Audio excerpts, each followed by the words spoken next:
All right, so on Thursday of last week, our second class session, we were out here looking at maps, and we kind of went through just a couple of sort of key terms and definitions. On the chalkboard in the classroom today, we had 2 columns and different ways of using land as far as humans are concerned. So, first column, left column, was non-consumptive use.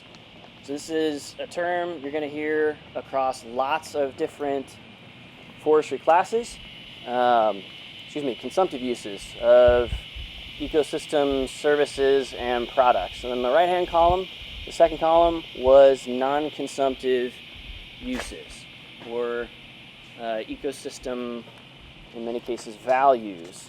So, take a look at whatever natural protected area, mostly national parks, but also wildlife refuges, national forests, and so forth. Identify what your map is all about and find that thing on the map.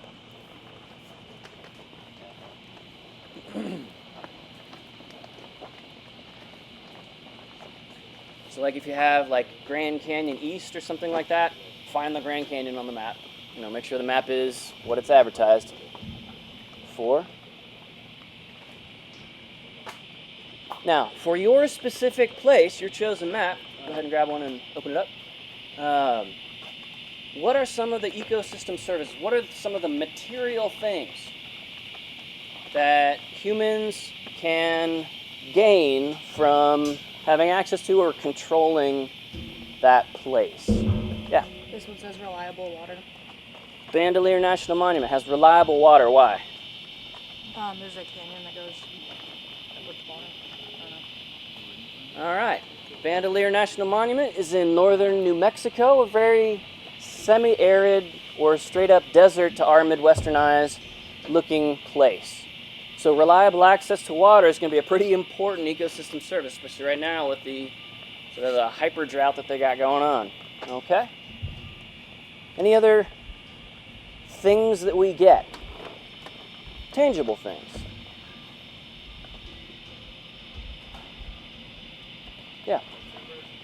Timber. Board feet of timber. All right. Where's your map? They got a lot of forests in that national forest.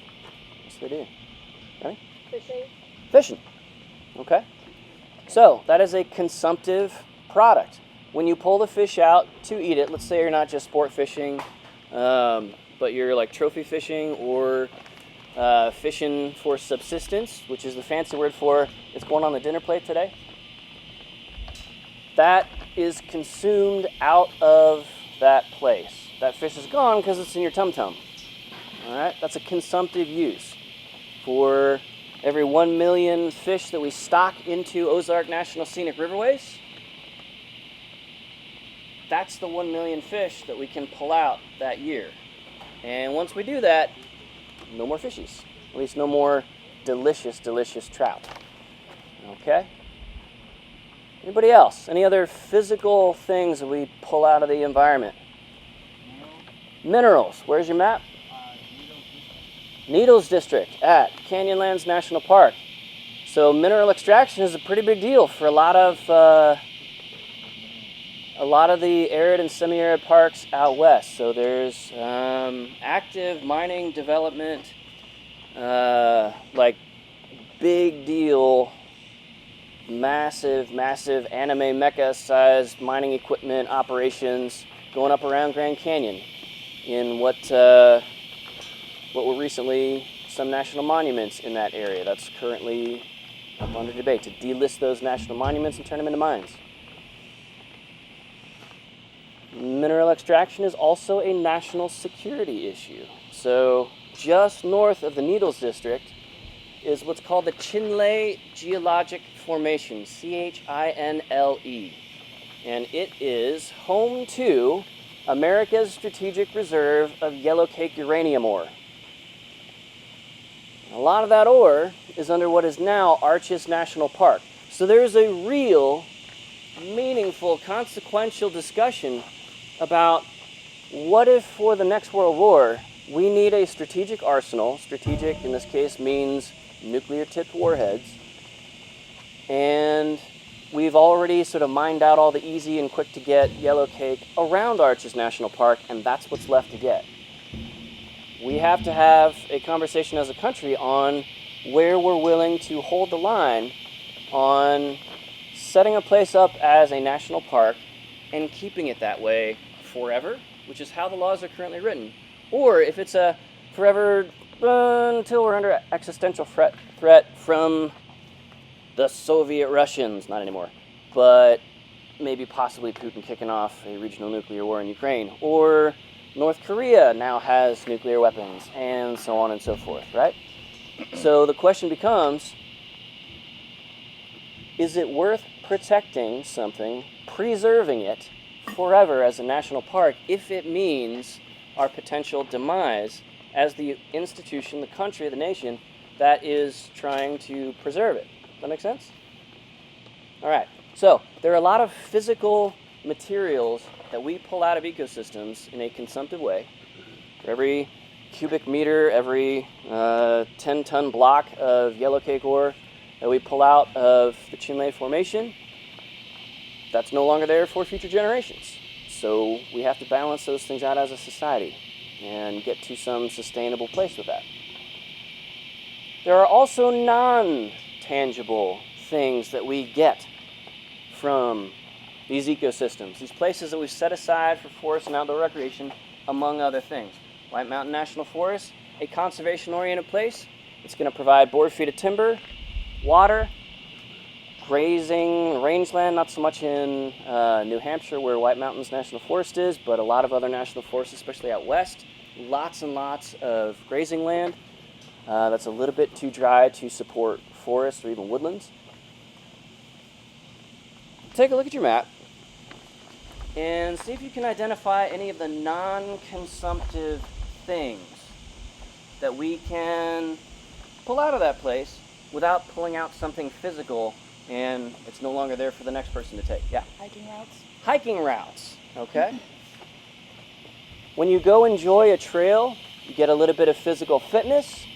Maybe you get some social capital and development with the people that you're hiking with. Maybe you have, where's the follow me guy? Maybe you have spiritual value that you derive from maybe a walking meditation, which is an ancient spiritual practice. You sort of pray as you walk, or meditate as you walk. And a hiking trail is a really nice place to do that, right? But if you're doing that, that doesn't harm anybody else's option or chance or ability to do the same thing or something else on that same trail. It's a non-consumptive use and a non-consumptive benefit we get out of it. There's another hand over here somewhere. Yeah. So we had the wilderness study area. There's just pulled out information of studying wildlife and whatnot used in other places. All right.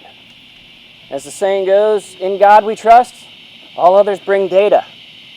So these wilderness study areas, one of the 5 primary missions of the National Park Service, underneath that dual mandate of preserve this stuff to as perfect a standard as you possibly can and have the maximum amount and quality of people enjoying that preserved area. Science, knowledge creation, is a huge piece of what the Park Service does. Park Service, Forest Service, Fish and Wildlife, Bureau of Land Management, etc. We've got about a dozen major land management agencies just in the federal government. Over a dozen of them. I mean, it's crazy. And they all hire collectively tens of thousands of foresters on the science side of forestry, not necessarily just resource extraction or trail maintenance or whatever else. Interpretive ranger telling the campfire stories by the visitor center in the big campground. There's a ton of ologists, biologists, geologists, etc., mammalogists, etc. Okay? So, knowledge creation is a really important value. We have no idea where we're going without it. What else? What are some other intangible benefits or products from these places? Yeah? I have stables on here, so horseback riding. Horseback riding! All right. That is a sophisticated way of enjoying trails. Riding on a horse. Yes? They have scenic viewpoints, so if you can't physically make the trail, you can always stop and look. Wait a minute. You're saying the vibe, the aesthetic, the hashtag mood that a landscape can provide you is a big deal? Yeah, it is. So fall season, just in the state of Vermont, they don't even call it autumn anymore, they just call it leaf peeping season. Hundreds of thousands of people come from all of the major East Coast cities all around there, like New York City, Philadelphia, etc., up and down the line, Boston. They'll all go to Vermont over the course of about a month or 6 weeks, trying to get that super expensive hotel reservation to be there when the Vermont forest fall colors, maple syrup territory up there, so they got a lot of deciduous landscape going on. That's like over $1 billion a year just to look at trees in part of their seasonal phenology and senescence. Like that's crazy. That's people spending like real dollars in our. I mean, have you looked at the price of things in 2026? It's crazy to like drive across Carbondale. You're spending $20 on gas. All right, what you got? Skiing trails. Say again? Country skiing trails. Country skiing trails. People actually want to get outside in the middle of winter? Yeah, there are two kinds of people in Vermont, to pick one spot, or in New Hampshire, it's exactly the same way. We got folks who want to bunker down for the winter. I lived for 2 years in Vermont, and the high temperature for 1 week straight one winter was negative 20 degrees Fahrenheit, plus wind chill on top. That was the high temperature, the highest it got, the hottest it got all week.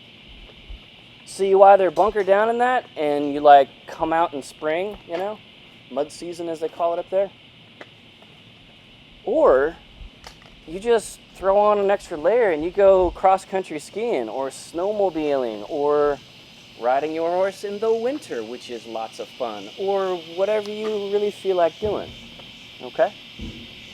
So, my point is for this long-winded introduction to today's class session is that we have a whole lot of action, both visible and invisible, but also very important to people. We in the United States, as the police force of the world, we really need uranium, I guess. And we also need, as John Muir, the spiritual father of the American United States National Park Service, once said, we need places to play in and to pray in. Those intangible values are a big deal. They're a really big deal. And the United States was the first country in the world to set up a public national park system to try and accomplish all of those things simultaneously. Not so much all of the resource extraction stuff, like there's a lot of national parks where you just can't go hunting. And the fishing is very tightly proscribed, meaning a tight circle drawn around how much you can take, if at all, on purpose, because that consumption is hard to sustain in a place where we're not sort of artificially stocking wildlife to go after, sport species, okay? So, what we're talking about here is what we're going to call this semester an experiential resource for those intangibles.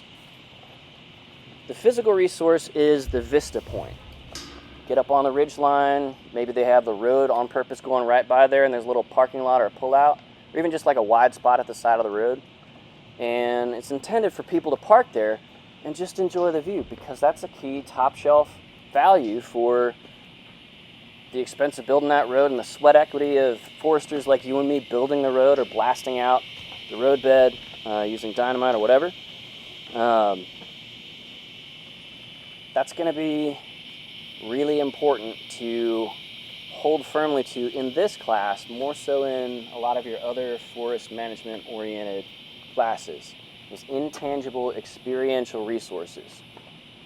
So if you want to think of humans as another wildlife species, we have all the same migration needs, right? We need roads and sidewalks and vehicles in the United States to get around and find food and stuff like that, just like wildlife does. We have breeding and rearing habitat needs, right? If there's no ability for humans to reproduce, we go away after a generation. And if there's no safe way to raise those offspring, we go away after a generation. and so on and so forth down the line. Feeding habitat. We got Lents Hall, right? We need that, or, university goes away after a generation. Or about 6 weeks as people starve to death. Okay? Or get like scurvy from eating ramen and no vitamin C and all that. So, those intangible resources and habitat needs for humans are consistent with other wildlife species, and on top of those wildlife species, we have those intangible values which get mapped onto physical places that we access behaviorally, experientially. We have the experience of hiking down the trail, whether it's moving on a horse, moving on a snow machine, moving with our own 2 feet, moving on 4 hooves, however we do it. Moving down the trail on our off-road Heelys.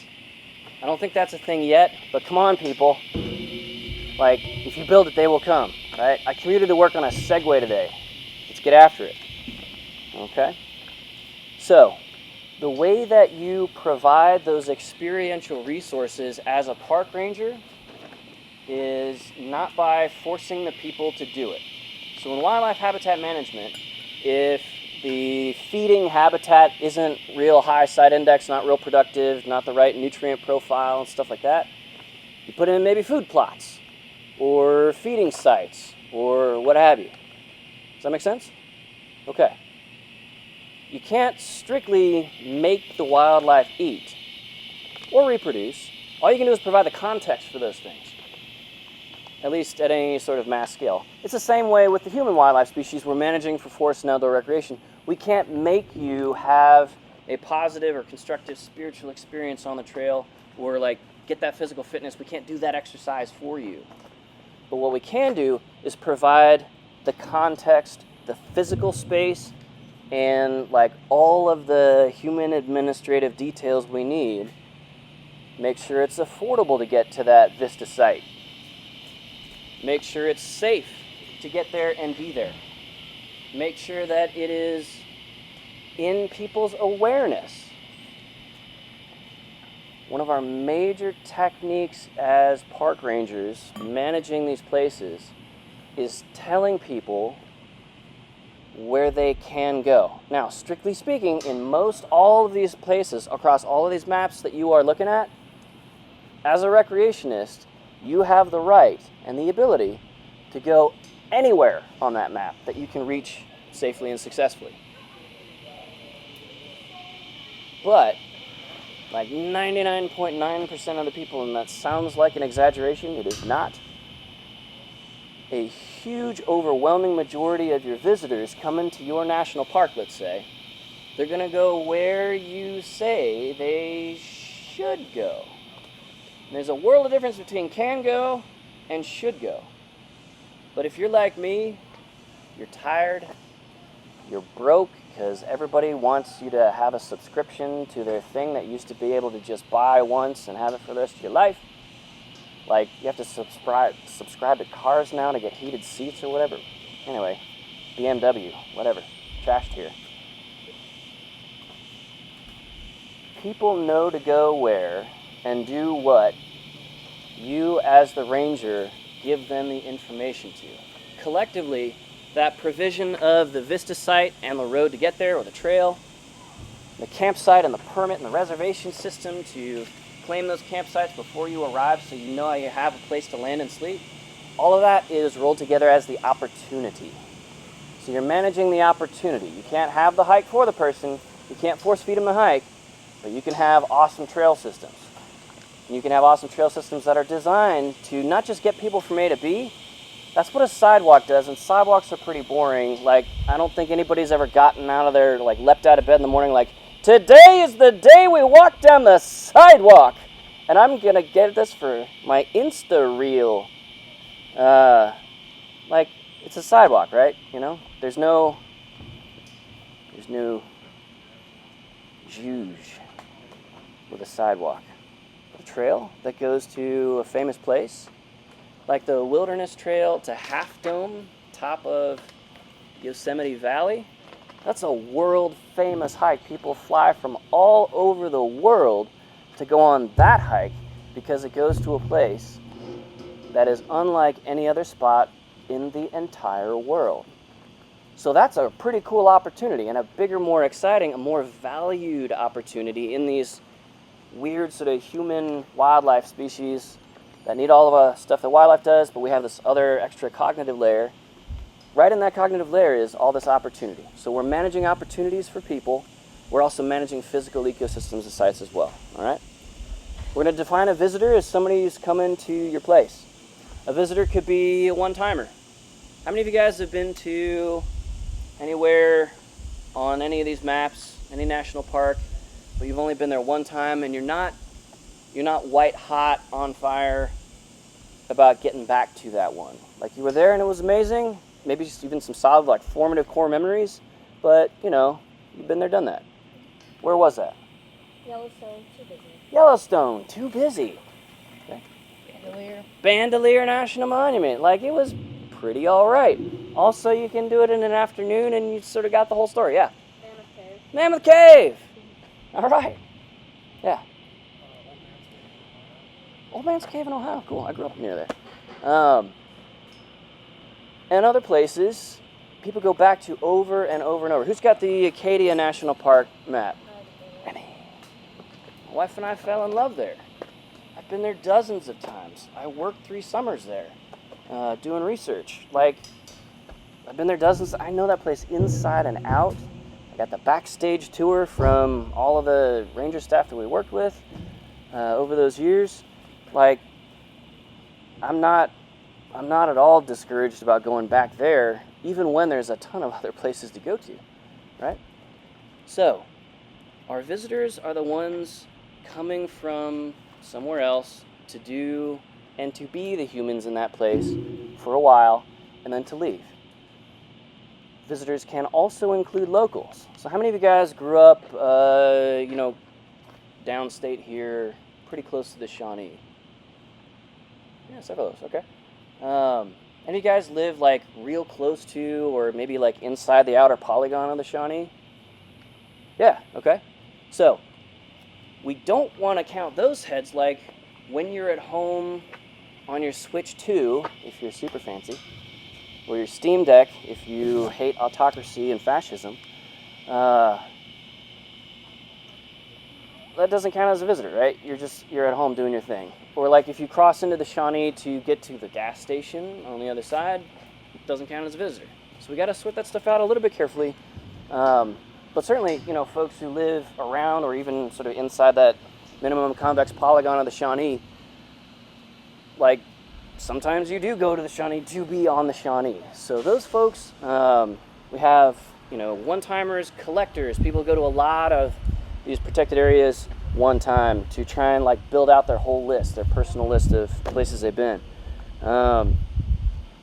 We have newbies who've been to relatively few places total, and they've been to this place one or a couple of times ever.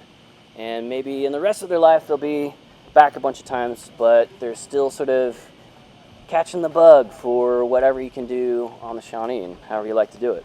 Okay? Some of our experiential resources that we are providing opportunities as rangers to enjoy or access, and information like here's where it is, here's how you get there, you do or don't need a permit to be in that spot, or whatever. Some of those experiential resources are going to be cultural. So Shawnee has an archaeologist on staff. Straight Indiana Jones before it jumped the shark, and they were like making sequels just to make more money with Shia LaBeouf. Okay? Because there's a ton of human prehistory. So paleo-native, there's a ton of historic stuff. There's dozens of settler, colonist, old, mostly defunct now, cemeteries across the Shawnee and most every other national forest these days. So we are providing access and information to those as well. Now, a lot of cultural, which is like modern day, like Native American folks who live in and around the Shawnee landscape, are considered one of many very sort of pricelessly important and irreplaceable living cultural resources, like that's part of the landscape there, those people, their culture. And then there's historic resources and prehistoric resources. So we're managing access, we're telling a lot of those stories, we're helping people understand, like, what does it mean to have 50 generations of personal family history in and around this landscape that we now call the Shawnee National Forest? Or 5 generations. Or maybe you're a first timer like me, moving in from somewhere else to work around the Shawnee. Okay. We tell a lot of those stories. A lot of people, mostly older people, like going on like historic tours. Or if you've ever seen like a touristy haunted tour in St. Louis or something like that, or up in Chicago, that can be a kind of thing. National Parks and Forests not really in the business of running like touristy ghost tours and stuff like that, but interpretive rangers are absolutely trying to tell visitors and have some of these deeper understandings about the landscape you're in provided to visitors on guided hikes, on campfire talks, on even Shawnee has a couple of amphitheaters. They don't really use them anymore. But like weekend, Fridays, Saturday nights, it was a really popular thing for a long time before everybody got a cell phone, to go hear what the forester, the ranger had to say about like what are the local stories and species and so on and so forth. Okay? Now, another big piece of managing opportunities is not telling people on purpose about some of the more fragile or irreplaceable versions or examples of some of those physical resources or those experiential resources. So, take a look at your map and see if you can find a spot that is named. It looks like there's something interesting there, and there is also no trail or road directly to it. This one's a little bit harder to find, so we'll take another minute to really kind of scan a little bit more deeply through or across your map. So look for a geonym, a point of interest, something with a dot on the map and a name that does not have any trail or road to it. Am I making sense? Again? Prospect? Prospects, yeah. Okay, that counts. So a prospecting site is a historic mineral prospecting thing. Like somebody got a prospecting, like mineral extraction rights way back in the day before it was typically a forest or a park. And they looked around for coal or typically silver or gold. Like if you have a map in Colorado or Utah or California, probably have a bunch of old mining sites, prospecting sites, old claims. Those can be very, very, very dangerous for an uninstructed visitor to come across. Rocky Mountain National Park for years had a problem of visitors just disappearing every once in a while. And they finally figured out after decades, when they sent folks down some of these open pit mine shafts, just like an 80-foot throat open on the surface of the ground when they started digging, way back in the day, people would look at those and go, oh, that's interesting, and fall down. Same thing at Haleakala National Park. There's about a 160-foot deep lava tube in the area called Pele's Paint Pot, where there's a bunch of brightly colored volcanic minerals just like, splattered onto the geology nearby, like the old Splatoon game. And there's just this 160-foot deep hole, and they had to put a fence around it in the middle of the wilderness, where you're not supposed to build things like fences, because people just kept falling in one after the other, and they wouldn't know where to even start looking for people until other hikers walked up to that volcanic tube, and they could smell the bodies 160 feet away. And then the high-angle, on-harness, like climbing gear rescue team or body recovery team would have to go down there and pull out the rancid little shreds of people, put them in a bag, and send them back to their families. Right? So that's one reason not to say, hey, come here, check out this spot, it's really cool. It's a really cool lava tube. Also, a lot of people are bad at staying alive around it. That's very disrespectful of the dead. I apologize. I'm a terrible human being. Human trash. All right. Any of you guys, with that long preamble, do you have a spot on the map that has a name? It looks interesting, maybe important even, for cultural, ecological, aesthetic reasons, experiential reasons,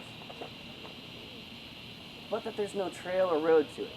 There's a ton of like marshes and little ponds around here that look like they could have some really cool ecology, and there's no trails. In the north one-third of Mount Desert Island, which is like the showpiece of Acadia National Park, there are 3 units. Mount Desert Island is one of them. It's about 75,000 acre island. The top one-third of it has a bunch of really small, very clear water, very cold freshwater lakes and bogs, which are very acidic, cranberry bogs, stuff like that. pH of about 4, about the pH of stomach acid, if you want to think about that. And in the mid-aughts, the swinger and nude sunbather online community decided collectively that for as many years as we can get away with it, we're going to go to those little lakes and ponds on the north one-third of Mount Desert Island at Acadia National Park because it's accessible by a whole bunch of major cities, just like White Mountains National Forest is.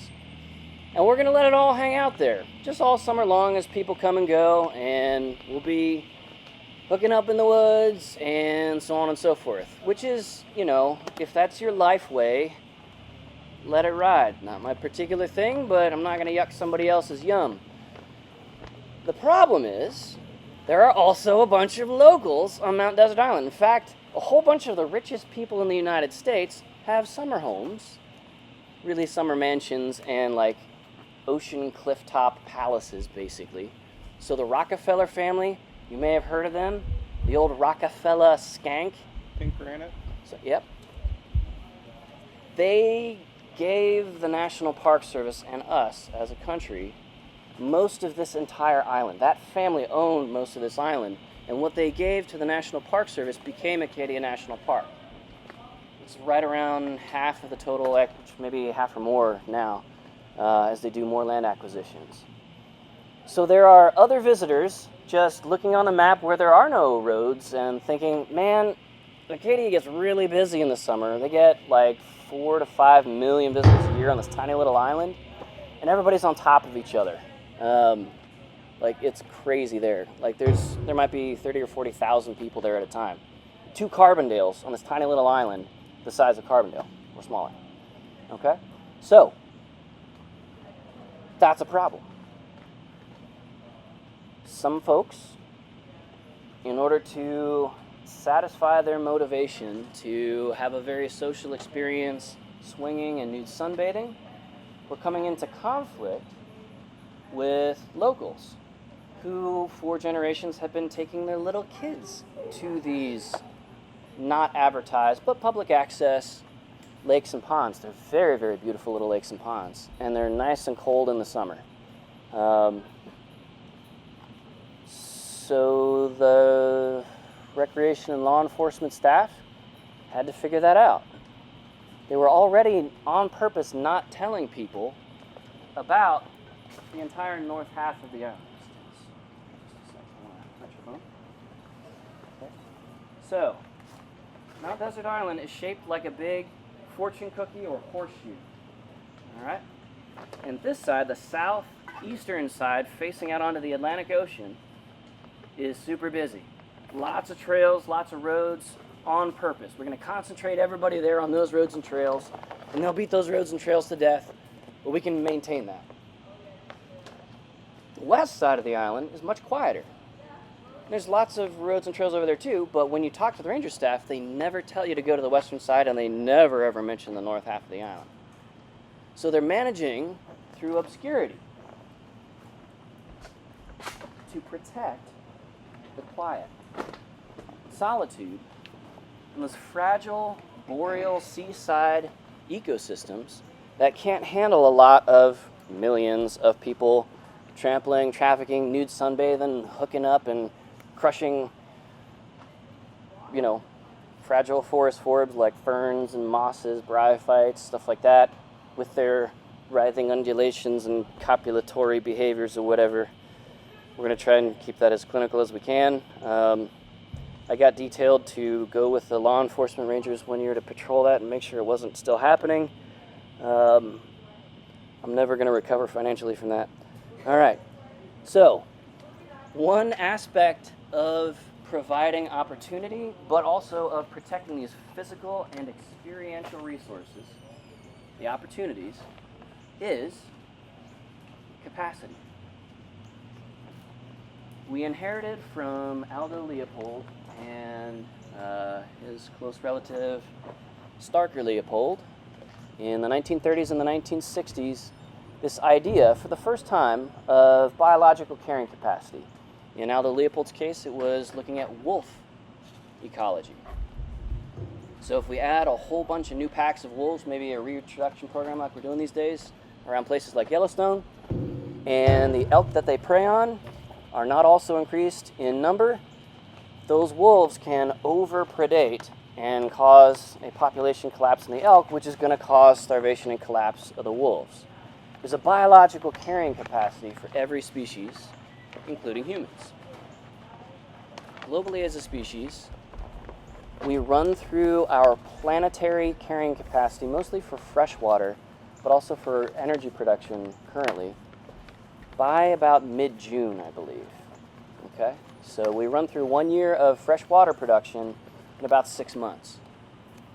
Biological carrying capacity. There's just only so much fresh water available to us at any given time, so we pull fossil water out of the ground and use it to water our lawns in the desert and fill up swimming pools in the Mojave and the Sonora in the Southwest. But there's also other kinds of carrying capacity. Write this down, because these 4 kinds of carrying capacity are going to really, really shape hard, in some cases force us one way or another, all semester long. First, we got biological carrying capacity. What can the other species provide to us extractively or consumptively before they start to collapse, before they're no longer sustainable? We can't keep doing that year over year because they'll be gone. Okay? That's biological carrying capacity. Physical carrying capacity is the second one. How many human bodies can we fit along a section of trail or at a cliff edge, which is often a nice vista point? You can see out across the landscape for many miles. At Acadia National Park, there's Cadillac Mountain, 1,530 feet high, and on a clear day, after nice rain, you can see 75 to 90 miles out east over the ocean or out west into the entire interior of the state of Maine and almost to Canada on the other side. But the top of Cadillac Mountain is a finite space. How many hundreds or thousands of people we physically have there? Physical carrying capacity is also going to be like, how many vehicles can we have? So, any of you guys been to Grand Canyon? All right. What do you remember about the parking lots at the Grand Canyon? Which is a weird question to ask, right? Like, you're there for the canyon, not for the parking lot. How big are the parking lots at the Grand Canyon?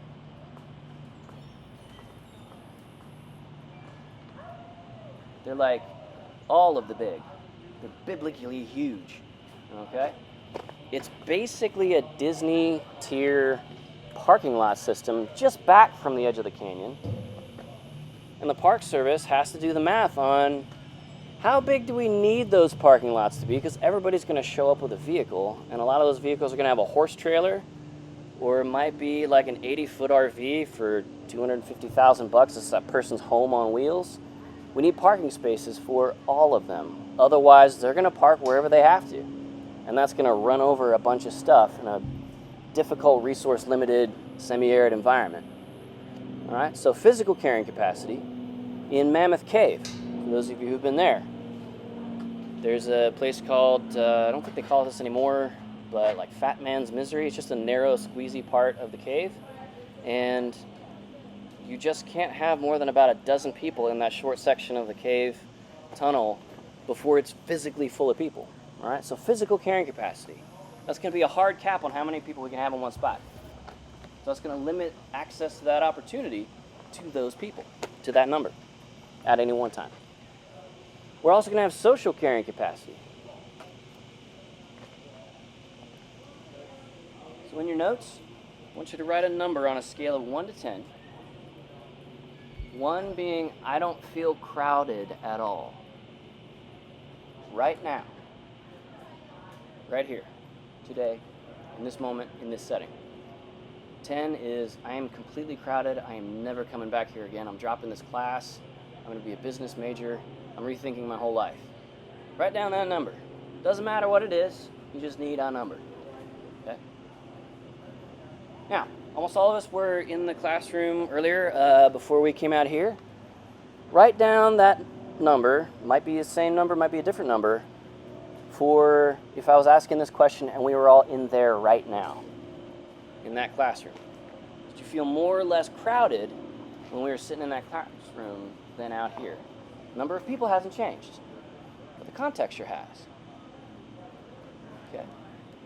Now, write down the number 1 to 10 on how crowded you feel if all of these people were in the same university van or bus together and we're heading out for a field trip somewhere. Scale of 1 to 10. University vans are run at a capacity of 8 occupants.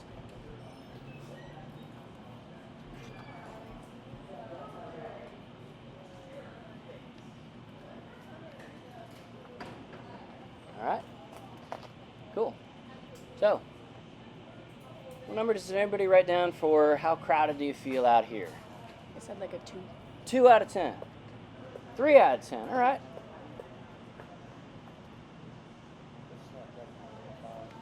Five. Okay. 4. Yeah, right on.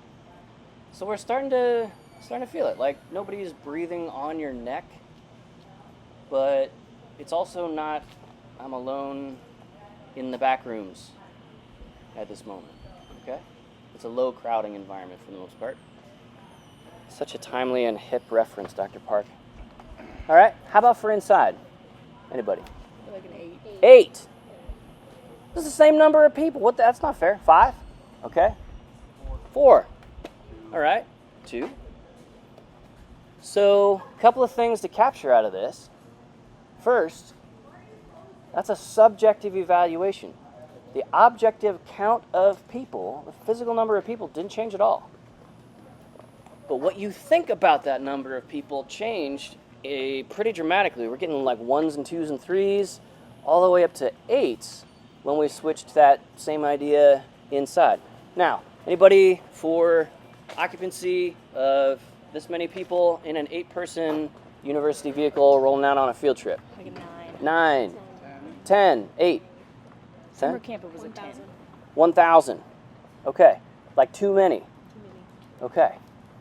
So, as wildlife habitat managers, you and I are really used to, and we're generally pretty comfortable in Western society, working with so-called logical positivist, reductive, boiling everything down to numbers. What's the count of white-tailed deer? What's the proportion of bucks total to trophy bucks? Those are all just numbers. What's their habitat space? How many of those acres are functional feeding space, like edge habitat, food plots, whatever?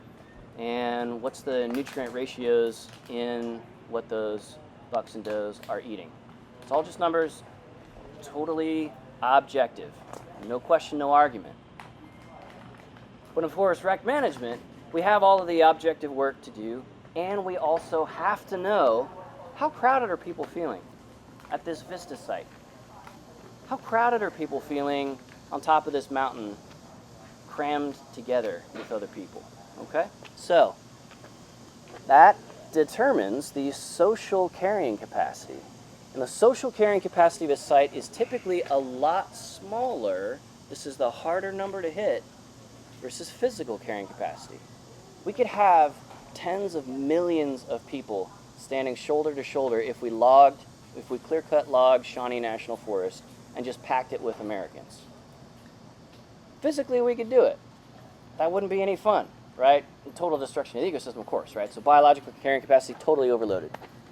Physical carrying capacity, maxed out. Social carrying capacity, not even worth measuring. We're going to have riots and people killing each other and so forth because we're all just crammed in the same space, and it's going to be the Purge 3.0. Okay? The fourth and final kind of carrying capacity that we're going to talk about a little bit this semester is managerial carrying capacity. If you're the superintendent of the national park, maybe that your map is on, or if you're the supervisory forester, those are like the number one person on the org chart at the top of the pecking order for that one particular forester park. And that person has resources. They have staff who are experts or specialists or technicians or assistants level. At least those are the federal sort of designations for how good and how trained and certified you are at doing stuff. You have some number of those people, and each one of those has a certain skill level. You also have a bunch of equipment. So the motor pool at Yosemite or Yellowstone is huge. In fact, they have multiple of them. Cherry picker trucks, dingoes and skid steers for building and repairing trails. They have those like sewage pump trucks, or for pumping out pit toilets and stuff like that. Like, you have those resources or you don't, and they're in functional mechanical shape or they're not. So your carrying capacity is considering all of those things, like how many people can we effectively manage before maybe the biological carrying capacity is okay for now, but we're not able to even just keep tabs on everybody out there. People are getting lost and hurt and dying because we're just so overloaded with so many visitors that we can't send out enough search and rescue teams to help the folks in distress. And we need to do that, of course. Okay? So we got physical, biological, social, and managerial carrying capacity. All right? So the physical stuff that we build on your park. Now we got to stop right there. Abort. Fold up your map. See you Thursday. All right? I posted a link to Chapter 1 on our course website. Read that. We're going to have a short quiz on Thursday. You said you posted the link to what? It's just Chapter 1 out of the textbook. It's a PDF on the website, so you don't have to buy the book. And it'll just be it's like a short, easy little quiz. Can I get a picture of what the book looks like? Oh, yeah. I've been trying to find it. Yeah, so let me pull it up on the...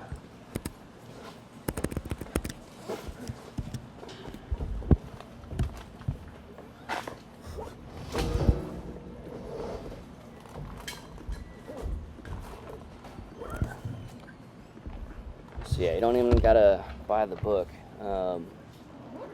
Here's a link to the Chapter 1 PDF. Basis for outdoor recreation. All right, but if you do want to buy it, it's I'll pull up the Amazon page. I'm a Hope Scholar, so I think I could get the book for free. Oh, sick. All right. Nice, man. Yeah, that's what I was trying to see. Yeah.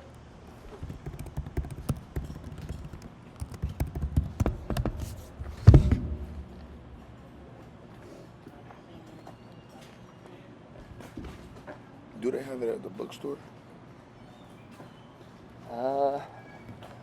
That's a good. Excuse me. That's a good question. You They might or okay? might not. I don't know. Book just flew in your mouth or something.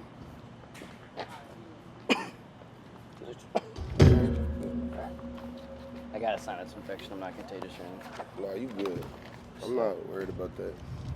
I ain't gonna lie, I don't even get sick. Like, whenever it's somebody, Oh, must be nice, man. whenever it's somebody sick around me, like, I'll be this close talking to them the whole time, and I never get sick. Man, for me, it's allergies. I just get clobbered when it's like tree pollen season or after it rains, get the tree mold or whatever.